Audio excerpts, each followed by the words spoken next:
Thank you, and welcome to the Patriots 300 Level Podcast. My name is Eric, and I'm joined by my co-host Kevin. Welcome back for our 28th episode this week, where we will be recapping the Patriots' 2021 defense and looking at some potential offseason moves on the defensive side of the football. As a reminder, you can follow us on Twitter and Instagram at Pats 300 Level Pod for up-to-the-minute updates and commentary on news of the day. So, Kevin, for Patriots defense this past year, definitely some ups and downs. We saw some really good games, like when they played the Chargers and played the Browns. We saw some horrendous games, like when they played the Bills the last two times, and then the Cowboys. What was your overall thoughts on the defensive side of football as a whole? I think the overall thought was that the defense was very similar to how the 2019 Patriots played, where they started off, well, in this instance, they didn't really start off great against the run, but after they kind of hit their stride, they were doing pretty well, held their own. They actually looked like a top defense in the league. And I think that was why a lot of people were thinking they could be heavy playoff favorites, where they can kind of go into and beat a few teams in a few different rounds by how good their defense was playing, how much pressure they were getting up the middle and through the edge. And then that was able to help kind of their corner play. And then we kind of saw when it got to the end, it kind of fizzled out. And it's the same sort of thing that happened in 2019, where we saw a lot of people not playing in the right positions, a lot of the older players kind of losing steam towards the end of the season. And I think that's the same sort of thing that we saw here. And they underperformed by a big amount near the end. Yeah, for me, I think I see the 2019 comparison, but I think it's actually a little more towards 2017, where they were at least scoring defense, they were one of the best in the league. I think this year they were second, maybe third after the Buffalo game in the regular season. But they performed well, but it was a lot of the bend, don't break defense, where they're giving up some yards here and there, but when you need a stop, they'll get a stop. Except there are a lot of games this year where they actually needed a stop and they didn't, but that's besides the point.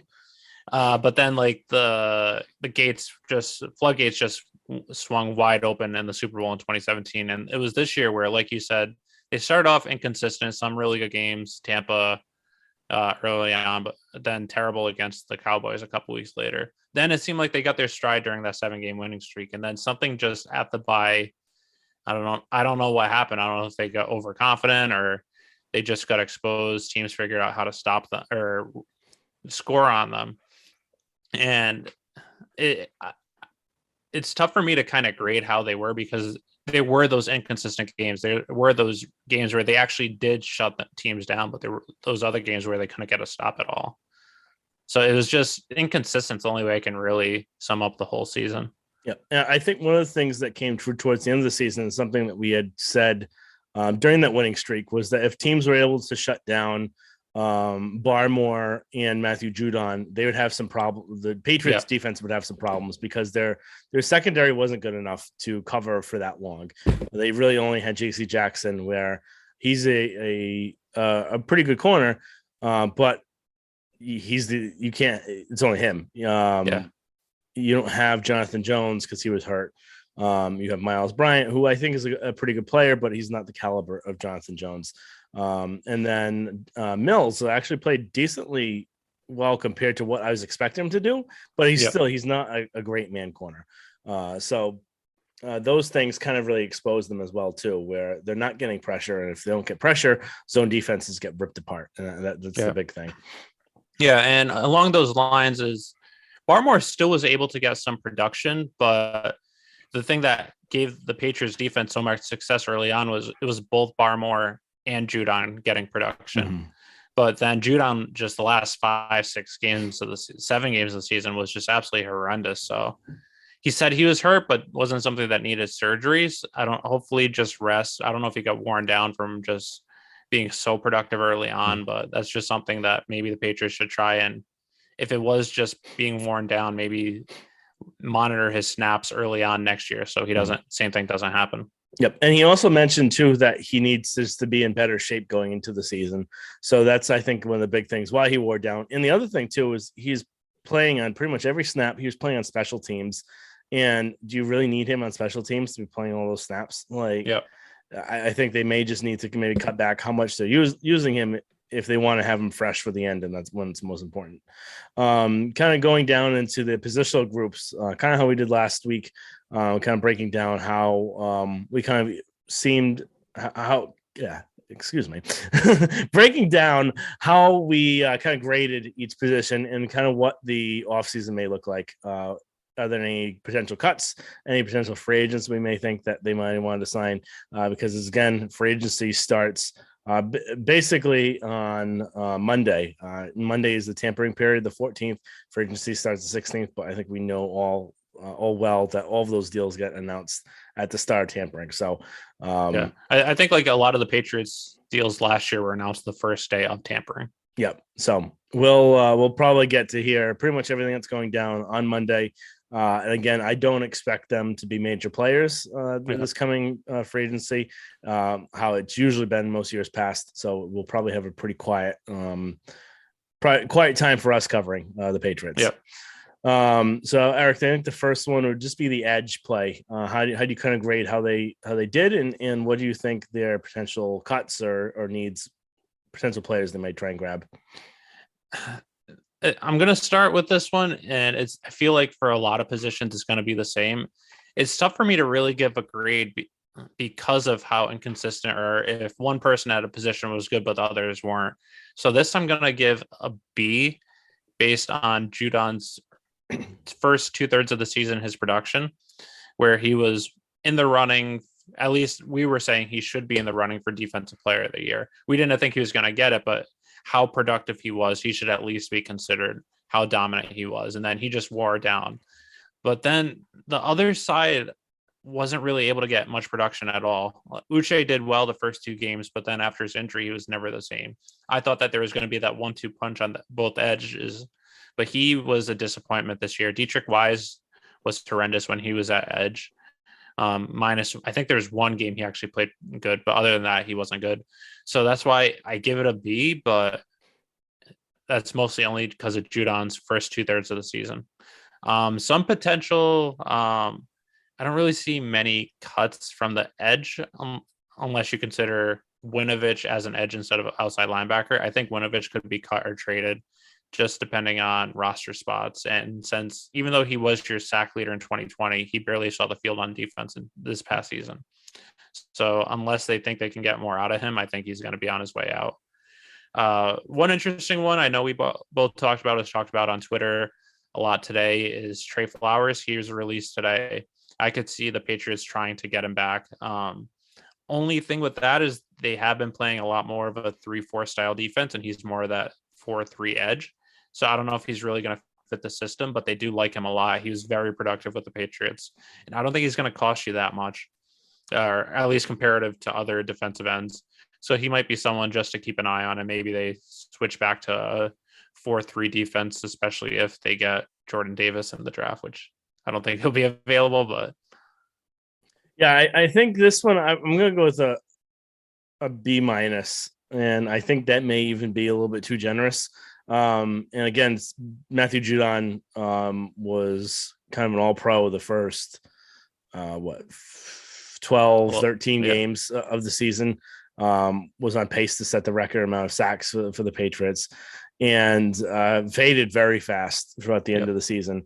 And then on the other end, Dietrich Wise, I'm not a fan of him. I think I am a fan of him if he's playing in the right position, and I don't think he's positioned right in this defense. He's not a 3-4 type of player. He isn't bad in those sub packages when they're needing to get pressure, and he can kind of get pressure that way. But just holding up on the edge himself, that's not that type of player for him. And then again, Uche, I think, really needs to get some playing time this coming season. I think we'll kind of get to this. It all depends on how you kind of focus him and Winovich, what you kind of classify them as, edge or outside linebacker. Because I think he was kind of caught behind Van Noy in this situation, and even Winovich too. And I think I'll just get into them now, just because I don't know how we're really classifying these players. But Winovich, I think they'll probably end up trading him. I do think that he did show some promise at middle linebacker, especially in that Ravens game back in 2020. And I don't understand why they don't want to put him there. From what the reports are, they don't trust him about having the right assignments and following through and making sure that they're playing the right coverage. So I can kind of get that, but he's talented enough to play linebacker, and he's a little undersized for edge or outside, but I think he would do really well on inside linebacker. But if they're not going to use him there, they might as well get something for him and not hold back other people that are behind him. And again, Uche, the same thing. I think he's shown a lot of promise, and he's just kind of caught behind some of those veterans. So by having him, having Van Noy released, I think it has really helped what his potential may be for next year. Yeah. And then the thing with Uche too is he was productive. The first 2 games, he had 3 sacks, and it was showing what we saw and what we heard in training camp and mini camp, that he was taking that next step. And I don't know if it was just he was still playing hurt and just didn't come back fully healthy, or if they just didn't trust him putting it in. But he had pretty much no production after that. So it should be interesting. And then you do bring up a good point on Van Noy. He wasn't good the first 6-7 games of the season, but the last half of the season, he was very, very productive. So I know I was assuming they were going to be releasing him just because of the salary cap situation. But if they're not able to fill that production with Uche or anyone else, then that might be a big loss. Going next to defensive tackle, so basically the big guys in the middle. How would you grade how they played this year? I would give them a C, and I think that might be a little generous. I'm giving it because Barmore was just absolutely unstoppable. He was playing like a top 10, top 15 for a first round pick. And he was showing the promise that people were saying he potentially had out of Alabama. But other than that, Godchaux was horrendous, minus a few games here and there. Lawrence Guy was inconsistent. He was bad the first half of the season. The second half of the season, there were some games he played really well. Other games he didn't play well. So their run defense also had some good games, had some horrendous games. So it was just inconsistent all the way around. I think some potential cuts, Devon Godchaux, Lawrence Guy, and Henry Anderson. I'm actually surprised they haven't released Henry Anderson yet. I would have thought that he would have been one of the first people gone this offseason. They signed him, but he didn't play all year because of injury. I believe if they cut him, it's $2.7 million in cap savings and only $1 million dead. For Godchaux, if they release him, it's $5 million dead, $5 million cap savings. So I could see them either keeping him, releasing him, or extending him, just based on that. I don't know if he's worth a $10 million contract next year, but I don't know if they want to have $5 million of dead money on the caps for him. Then Lawrence Guy, it's $3.7 million if they cut him for savings, and only $750,000 for dead cap. So I think with that, they might consider releasing him, but I know he is one of the leaders on defense. They brought him back on a cheap deal, so they might want to keep him for his upside, for the promise that he showed this year, and just that locker room leadership, especially if some of the other players leave as well. So I think any of those 3 could get cut. All 3 might, but I think at least, I don't know. It should be interesting to see what happens the next week or so. Yeah. I think you're kind of close to the grade. I'm going to give a C minus. Yeah. I was deciding between those 2. Yeah. I was deciding between D plus and C minus. I think Lawrence Guy kind of came on towards the beginning part of the second half, or the late part of the first half. Devon Godchaux was not good for most of the time here. He's very overmatched at the nose tackle, and they have to kind of bench him and put him to the edge, and that's not what you're paying him that much money for. And he's just, I don't think he'll cut it here. I don't think he's sized enough to play the position that they want. I don't think he can 2-gap that well. So I wouldn't be surprised if he's cut or traded. Henry Anderson, I'm also surprised that they haven't cut him yet. I am also kind of hoping that they don't, because he did show some promise before he got hurt. He was actually the best person on the line in the beginning of the season. and they weren't actually even playing him that much. And I kept on calling for him to play him, and then they started, and that's when he got hurt. So Yeah. I do have some hope for him. I think he is replaceable though. That you might be able to get someone at a cheaper rate, because he's kind of just the guy. He's nothing special, but I think he's pretty decent in the run game. I'm hoping for a bounce back year for Lawrence Guy, even though he is aging. Yeah. And then just one thing on Godchaux, which I know we brought up during the season, is it might just be he needs this 1 year to learn the system, where we saw the same thing with Danny Shelton, where he was pretty horrendous his first year. And then after he had that first year under his belt, he actually was very productive after that. So it could just be something like that, but I'm not too optimistic. Yeah, I'm not either. After even seeing him the remainder of the year, he just didn't seem like he could cut it. Going next to outside linebacker, I think I already kind of touched on it, just because it's kind of tough to say if they're the edge or outside linebacker. Van Noy being released, I think is not surprising, just because of the way that the reports are. They are trying to look to get faster, which we've been calling for the last couple of years. They need faster linebackers to compete in this league. And then potential free agent is Jamie Collins. I don't anticipate them bringing him back. He did look like he lost a step or two, probably more than a step. He doesn't look like the same player like he was 3 or 4 years ago. So it should be interesting to see what they do there. They do have a lot of players in-house that can kind of fill this role. So I wouldn't expect them to go out in free agency and go grab anyone for this type of position. Yeah, I agree. I think Van Noy, he was productive in the second half, especially. So, like I said, his loss might be, if they're not able to fill that production, it might be a big loss. But it was a little surprising just because, like, given he came here on a cheaper deal and he has that leadership, but I also kind of was expecting it just because of the cap salary or the cap hit that, and the potential cap savings. I agree completely with Jamie Collins. I think he's gone. He had some production here, but he's definitely not the same player he was before. We can get into I'll just move on next to middle linebacker and just talk about all the linebackers in general. And then we can talk about who's coming back next year and why they might not need to make as many moves this offseason as some people are saying. Middle linebacker was just inconsistent as well. I'd give C- D+. They weren't effective in the run game. They got exposed in the passing game whenever they were thrown at. So it was just not great. Dante Hightower definitely lost a step. Juwan Bentley was good in the run game, but he's not really a good coverage linebacker. So I think this upcoming offseason, Hightower, Bentley, and Harvey Langley are their free agent linebackers. I think Hightower is gone. I saw that he wants to come back. I don't see the Patriots bringing him back unless it's on like a Troy Brown deal where it's like veteran minimum and he just plays sparingly, maybe some pass rushes here and there. Juwan Bentley, I could see him coming back. I could see him gone. I think it just depends on what his market looks like. A lot of teams don't really pay for middle linebackers, run stuffers, and that's pretty much what his role is on this team. So I think if a team's going to overpay for him, I don't see him back. But if he's not getting much interest, I could see him back on a sort of cheap deal.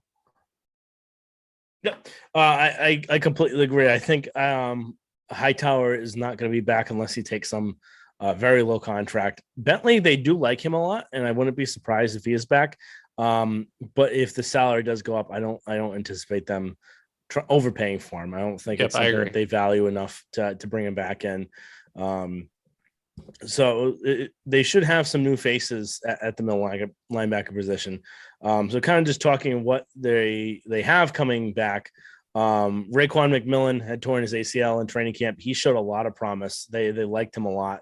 It kind of showed why they re-signed him in the season before it even got to this point, because they want to bring him back for next year. And I do suspect he'll probably be winning the green dot. He'll be the one leading the charge, assuming that everything goes well with that ACL. But I would suspect it would. And he is at least before he was had some speed, and that's something that they've been missing. And we kind of been talking about, they need faster linebackers, and he kind of fits that bill. And then he's young too. I was surprised at how he's only 26. I thought he was like approaching 30, but as long as he's able to come back from that injury, I think he can definitely be a contributor. Yeah. Sorry, And then just wanted to add that because I was surprised at how young he was when I saw that. yeah, no worries. And then Cameron McGrone was their fifth round pick. He was going to be a second or third round pick if he didn't tear his ACL in the previous season. So they got a pretty good value for him, and he should show some he did show some promise back in college. So he's got some speed as well too. So I think the two of them together, you'll see them in the middle of the field, and I don't think they really need to go signing someone or trading for someone. I don't think they need to kind of go out the box for it. So between those two, you should have enough. Realistically, I think Chase Winovich should not be traded, and he should also be a middle linebacker, but I don't think we're going to see that. So yeah.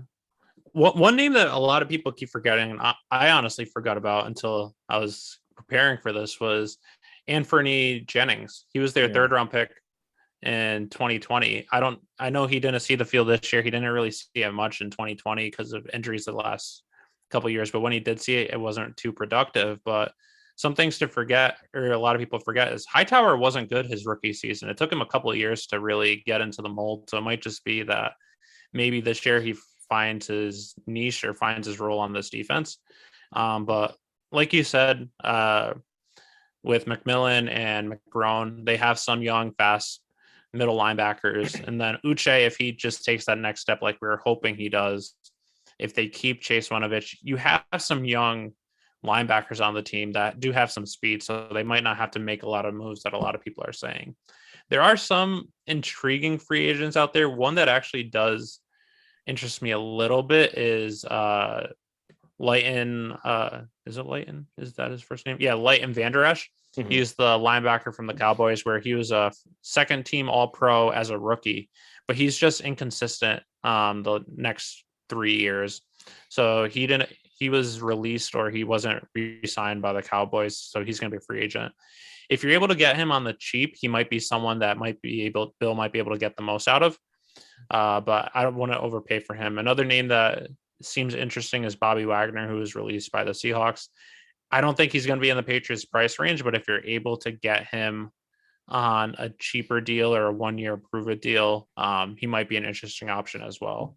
But those are really like the only ones that really stick out to me. As let me see if there's, and then there's Jordan Hicks, who was cut by the Cardinals, but I think he's going to be outside the Patriots price range too. Yep, all good points, except for the Anthony Jennings. I don't expect much from him next year, unless he changes position. I don't think he's fast enough to play the middle linebacker position in the NFL. If he was like an edge player, maybe, or some sort of line, but he's not fast enough to be a linebacker and have coverage. So that's what we said about Dante Hightower, though, his first 2 years. I remember saying the exact same things. But so he still isn't never really enough, though. I said the same thing about Hightower here. Mm-hmm. So we'll have to see how it goes. All right. Going to the next position, cornerback. We can kind of lump them all together, outside and slot. This I would give them a B-, and that may be generous. Probably mostly due to J.C. Jackson, how he played this year. So I'd say Jackson obviously was their number one corner, played the best. Jonathan Jones was their number 2 corner, even though he played slot. I think he was the second best talented. He's your best coverage slot corner, best one in the league, and that's all he got hurt. So he had he didn't have a great year in stat wise, but it's a very tough position to play slot corner. And then Mills actually did better than I was expecting, but that's not saying much because I wasn't expecting anything at all from him. So I think between those, they weren't bad. And I think Jackson kind of made up for some of the lack of promise. And Jackson, as we know now, he wasn't tagged by the Patriots, and the reports were saying that they probably weren't going to tag him. They didn't value him at that $17 million price range. They couldn't get a trade partner to try and tag and trade him. So they ended up having to just let him walk away and see what happens. I don't suspect that he'll be back. I think even though there's a lot of reports, a lot of teams don't see him as a top 5 corner. It only takes one team to overpay, and that usually is what happens. would it shock me if he comes back to the Patriots where he doesn't see the market that he's looking for? It wouldn't surprise me. We've seen it with McCourty. We saw it with Hightower. We saw it with Dave, especially David Andrews last year, where he was thinking that he was going to get this huge contract, and he thought he was going to get it from the Dolphins, and no one gave him what he was looking for, and he had to kind of come back with his tail between his legs, and I'm glad he did. But we do see some instances where not every team values someone the way it is. And I don't think he is a top 5 corner. I think he's a very good corner. I just don't think he's one of those lockdown Gilmore type of corners. I think he's kind of more of a product of the situation he's in. And we kind of saw that over the last couple of years where he's had to be the number one guy and there's a number one receiver and he sometimes gets burnt a little bit. So it's not to say that he's bad, but I think he is a definitely number one corner, but he's not one of those top 5 guys. I agree completely. I pretty much with everything you said. My rating was a B- as well, mostly because of Jackson. I think the Jonathan Jones injury this year definitely hurt them a lot because he is the best slot corner in the NFL. He's also their fastest defensive back too. So some of the games where they got burnt, it was Isaiah McKenzie in the slot where he was just too fast for whoever's covering them. But that's someone that Jonathan Jones would have been able to shut down, not only just with his coverage, but also his speed too. I think Jackson played well, but he was inconsistent the first 6 weeks of the season. Then the last couple of games, he wasn't great either. So I don't think he's going to be back. I'd say 97% chance he's gone. Only way is if other teams don't value him. But I think he's probably just going to get a huge contract, probably from the Chargers, just because they're trying to go all in. And I don't think he's going to be back. Jalen Mills, I thought he played well considering. I don't think he's a number 2 corner, especially in this type of defense, but he played well because that's the position. And that's the position he had to play, and he played well under the circumstances. Miles Bryant was pretty good, except for a couple games, like the Buffalo game where he was just getting burnt. So we'll have to see what happens. I think Jawan Williams, he's going to get cut, is my guess. I hope it doesn't happen, but I wouldn't be shocked if Jonathan Jones gets cut either. Given their depletion at the cornerback position, it definitely would be a big pain for them since they're probably losing JC Jackson. But he has a pretty high cap number this year, and it is crap. I just had it. Dun, dun, dun, dun. I think one kind of solution to that I could definitely see them doing is too if they just extend him. Yeah, that would definitely I could see that lower the happening. cap number, and he's the type of player that they like. So yeah, it's a $7.7 million cap hit this year, and they save 5.7 if they cut him. So I don't think it'll happen, but I wouldn't be shocked. But I really do like Jonathan Jones, and I think he's a very valuable member of this defense. The free agency for cornerback after JC Jackson and Gilmore isn't that great. So I don't see them going after anyone big. A couple names that just stick out there are some aging cornerbacks, Chris Harris, who's almost 33, Xavier Rhodes, who's 32, Patrick Peterson, who's 32. So there are some like big names, but I think they're kind of past their prime. One interesting one I wouldn't be shocked if they go after is bringing back Justin Coleman.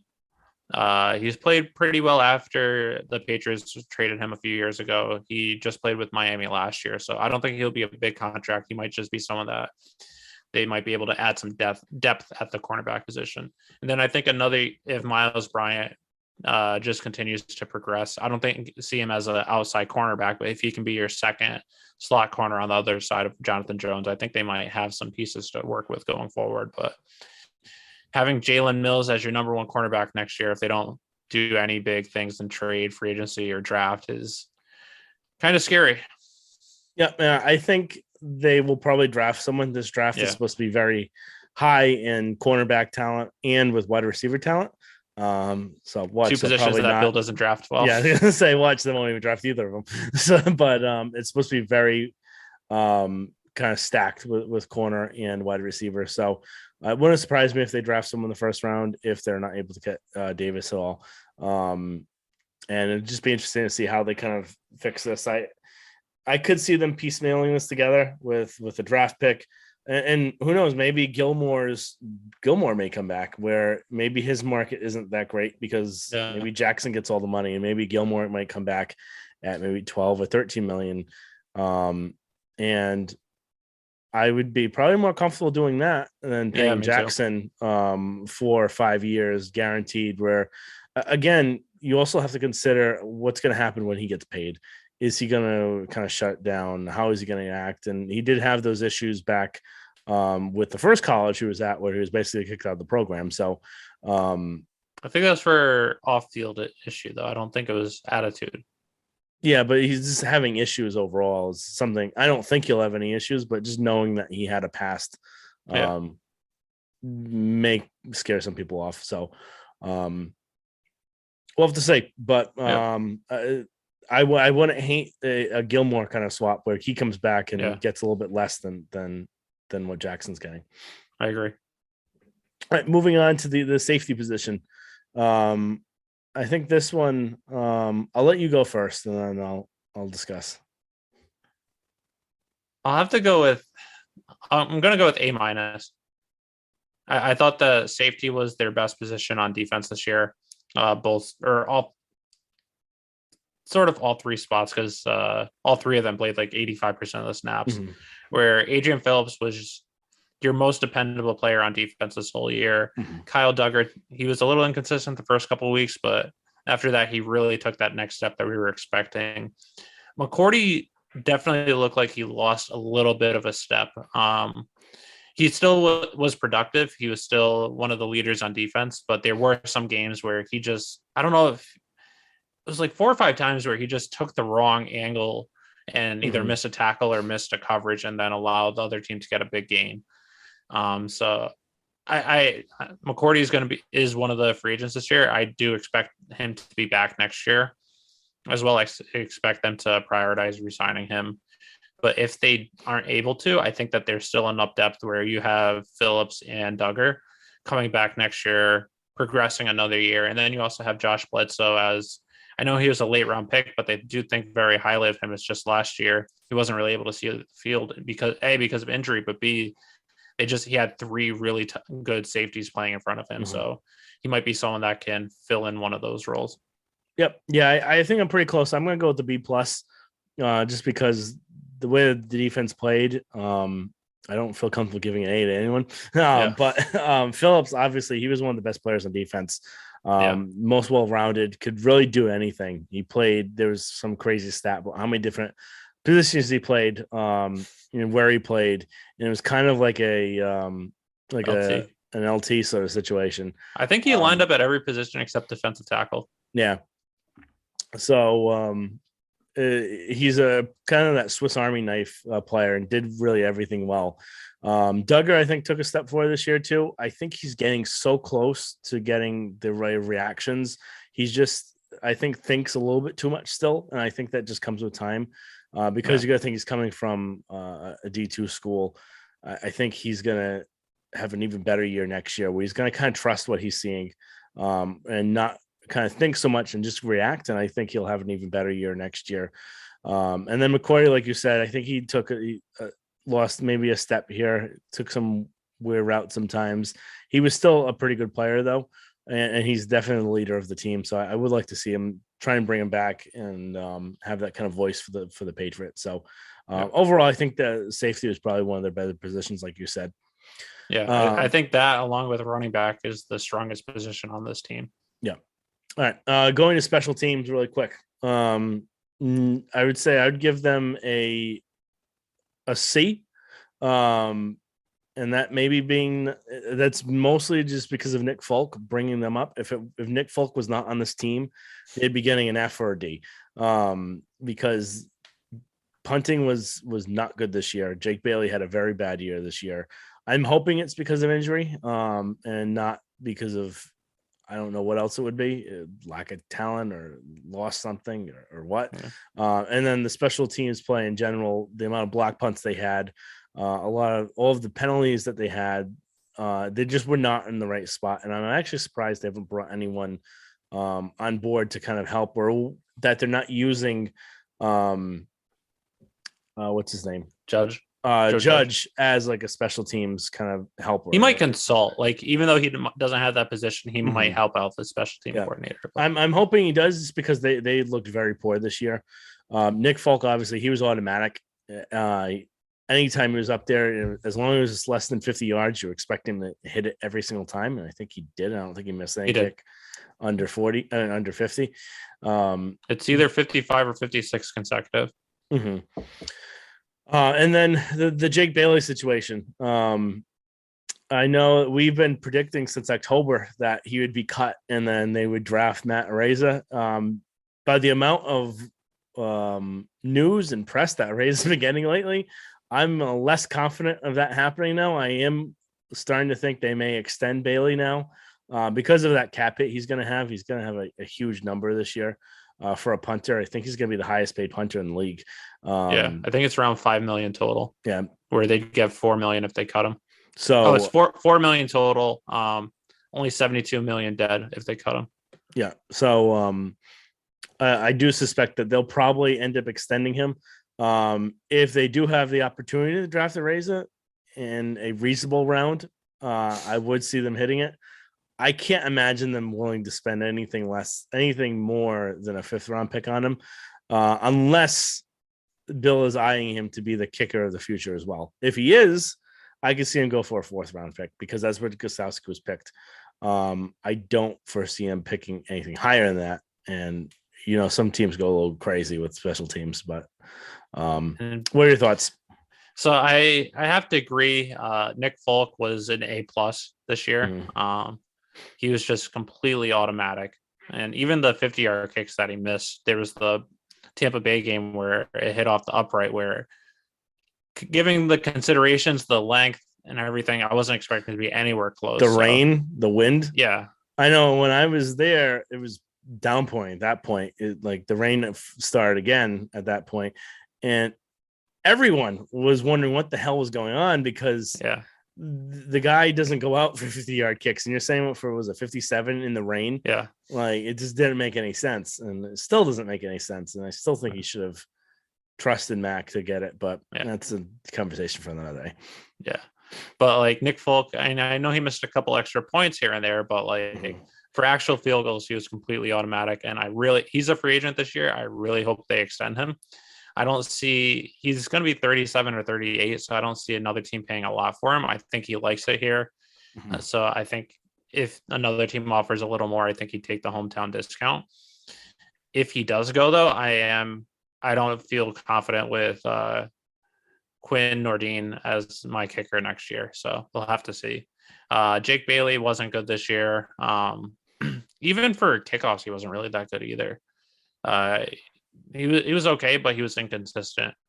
I've been big on Matt Araiza since October. I'm sticking with it. They're taking him in the 3rd round. The end of the 3rd round, or maybe early 4th. I don't see any way he makes it to the 5th round.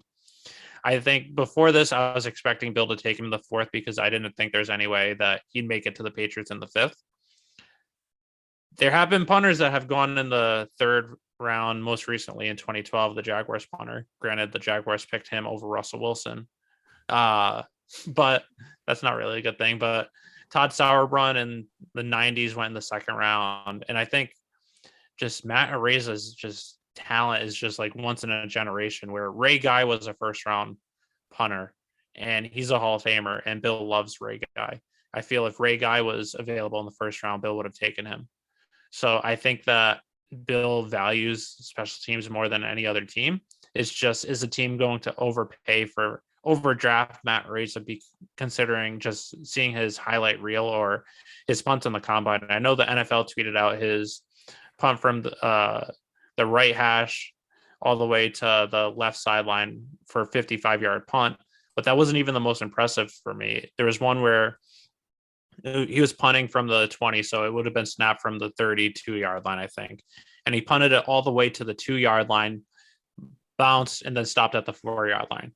So his kicks are just unbelievable. And I know some of his kicks in college that were long kicks, they didn't really have hang time. They were line drives, but he was having them in the combine of 6 seconds here or there hang time. So I made the prediction the Patriots were going to draft him. With me, you'll learn this. I stick with my predictions until I'm proven wrong. So I really hope they go after him. Just a couple of potential just special teams cuts. Cody Davis, I think if they cut him, they save 1.8 million, but he was rated the best special teams player in the NFL. So I don't know if this year, I don't know if they'll end up cutting him because Bill loves special teams, even with the cap savings. And then I really hope they don't cut Joe Cardona. I think they could save a little over, I think 1.8 million if they cut him as well. I just got a Joe Cardona jersey, so I really hope they don't cut him. Then Matthew Slater is a free agent, but I completely expect him to be re-signed. Yep. Yeah, I completely agree there. Now just moving kind of very quickly, news around the NFL. A lot of news breaking the last day or two. Aaron Rodgers signing a $200 million 4-year contract with the Packers, which is insane. Russell Wilson being traded to the Broncos. Carson Wentz being traded to the Redskins. And then Khalil Mack being traded to the Chargers. So I'll give a little kind of soliloquy quickly over this and get your kind of reaction. I think Rodgers going to the Packers is absolutely asinine for the Packers. You don't go paying. He's a career loser. You know, the fact that he won one Super Bowl is, I think, amazing in itself. But he's not a winner. He's a loser. You're going to get the same kind of walk and dance with him all the time. He may even do it after next year where, will I come back? Will I not? Well, what do I value in life? I would not want him as a quarterback. I would have sold high if I were them. I would have traded him and trying to get 2, 3, 4 first-round picks for him and see if you could, because there would be someone willing to pay that. And I think they completely mismanaged the asset of him. Russell Wilson to the Broncos, I think it was pretty smart for the Seahawks. He is 32. They are trying to rebuild now. I think if they hit well on those picks, I think it'll be good. And I think a change of scenery will help out for him. I know he had an off year last year, even before the thumb injury. So it'll be interesting to kind of see how he rebounds.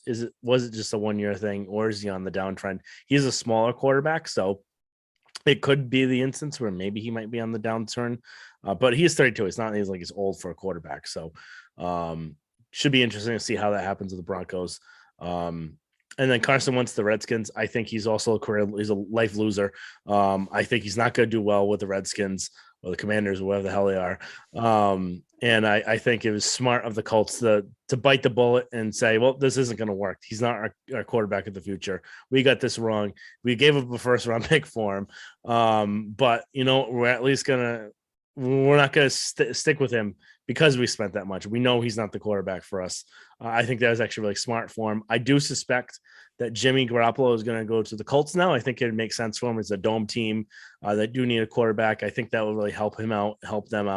I think he kind of fits what they're trying to do there. And then Khalil Mack to the Chargers. I think, like you said, they're trying to just kind of gain up on resources, and should be interesting to see what they have. I think they have a lot of cap space too. Yeah, they had 70 million before they got him. So I expect them to go after everyone. Or They had 70 million before they got him and before they re-signed Mike Williams. Yeah. So they re-signed Mike Williams too for a 3-year, $60 million deal. I just think I'll start with Khalil Mack versus, I know the Chargers are one of the most talented teams in the NFL, but I think their coach is just such an idiot that I think it's going to be tough for them to miss the playoffs this year just based on all that talent. But I don't see them winning at all. And then we saw Bill shut down Justin Herbert the 2 times that they faced him. So even though Justin Herbert is an immense talent, I don't know if he has the mental capacity to fully read defenses. So just going off on a tangent there, but I think Khalil Mack, I don't know what he has left in the tank. He only played 7 games this year, had 6 sacks. He is getting older in age, but if you put him on the other side of Joey Bosa, that is pretty difficult defensive line to go up against pass rush. So that should be good for the Chargers, but we'll see which Khalil Mack really shows up, if he's still the same player of old or if he's taken a couple steps down. Aaron Rodgers, I think the contract, I know Pat McAfee was reporting that it isn't 4 years, 200 million, but until we know what it actually is, I'm just going forward with Rappaport's report that it is 4 years, 200 million. I think that's just asinine if that's the case. I understand why the Packers did it. If I was them, I'd probably do it too. I know he is a career loser, but you have to think of the alternatives. It's so tough to win in the NFL. And for having a team that you think is right on that championship edge, especially with the NFC getting worse and worse this year, I think you kind of have to just sell out and try and win a Super Bowl the next 2 years while you have your chance. It's sort of like with the Patriots, where people were thinking they should have sold out with Tom Brady. And you could have argued they even did towards the end of his career. I think they had to. It's just unfortunate that they had to pay that much if that is the case, because they're going to, once he's gone, whether it's next year or the year after, they're going to be tough to, probably not going to be able to be competitive for a couple of years. I know my boss, he texted me after that night saying, crap, Aaron Rodgers is returning. We're probably going to have to deal with this every offseason until he retires. Yep. And then the other thing too is the amount of cap trouble they're in right now this year. They're going to have to push this further and further down the road. And it's going to come one day. You're going to have to pay the piper. So, and the good thing with them, at least on that line, is the cap is supposed to explode in the next few years with the TV deals. Right now, it went up from, I think, 190 or 188 to 208. And then there were some rumors that either 23 or 24 is supposed to go all the way up to 300 million. So it is supposed to go up exponentially. So if it does, that could help them a little bit, but we'll have to see. Russell Wilson, I think it makes sense. I think it's a pretty good trade. The Seahawks are getting 2 first-round picks, including the 9th overall pick. And then they're getting Noah Fant, who's a good tight end, and then they're getting Harris, who's a good defensive lineman. And then Drew Lock, they at least get a body at quarterback, but I don't think he's their guy. I thought they would have gotten a little more for him. I thought they really would have gotten. I thought they got 2 second-round picks too. Yeah, 2 second-round picks, but I thought they would have gotten at least 3 first-round picks. But I think everything considered, I think it kind of works out for all guys. Denver is missing a quarterback. I still don't think he's going to push them over to the top. I think the Broncos are still the 4th best team in that division, but at least brings them a lot more competitive. And then Carson Wentz to the Redskins or the Commanders. I don't get that at all from the Commanders' point of view. Like, I understand, I applaud the Colts for A, getting rid of him, B, getting something in return, C, getting another team to completely take his contract in full, and then not only get something in return. I thought they would have had to do like a Brock Osweiler trade where you trade him in a second for like a 6th or something like that, just to eat the contract. But they got 2 third-round picks, with one of the third-round picks becoming a second-round pick if he meets his playing incentives. And they're just taking his entire contract. I don't understand why. I don't think Carson Wentz is that much better than Tyler Heineke. I don't think Carson Wentz is that much better, or even better than Jameis Winston, who's a free agent, who's cost you a lot less financially and draft pick wise. I don't think he's better than Jimmy Garoppolo. Granted, you probably would have had to trade more for Jimmy, but I just don't understand it at all. Fitzmagic, I think, he's inconsistent, but I think he's probably better than Carson Wentz. I would take Fitzpatrick over him. I know he's coming back from a tough injury, so I don't know if he'll ever play again or be the same. But it's just watching him. He's not a winner. He doesn't know how to play the position the right way, and he's the biggest baby in the world. And every place he's gone, he's not done well. He doesn't have the maturity level needed to be a quarterback in the NFL. And I don't think they'll gain there. And it seems like the Redskins are just trying to get other people's junk at quarterback every single year and try and make it work. And that's not going to work. So, all right. So that kind of wraps up what we're looking to talk about this week. We will kind of come to you maybe next week if there's any major news along the NFL with free agency, Patriots. Don't suspect they'll be big players, but who knows? Well, we've been surprised before. Possibly next week if there's any major things. If it's a slow week like we're expecting, we might hold off till the following week. So, and then this rest of the off season, we'll probably be doing it every other week podcast. Unless something breaks, then we'll kind of cover it. But we'll see how much news there is going around. So thanks again for listening. Again, follow us on @Pat's 300 Level Pod on Instagram and Twitter. Subscribe, rate, and review. Have those 5-star reviews that really helps us out. Make sure you subscribe. and then especially on YouTube as well. Like those videos. So thanks again. We'll look forward to talking to you next time.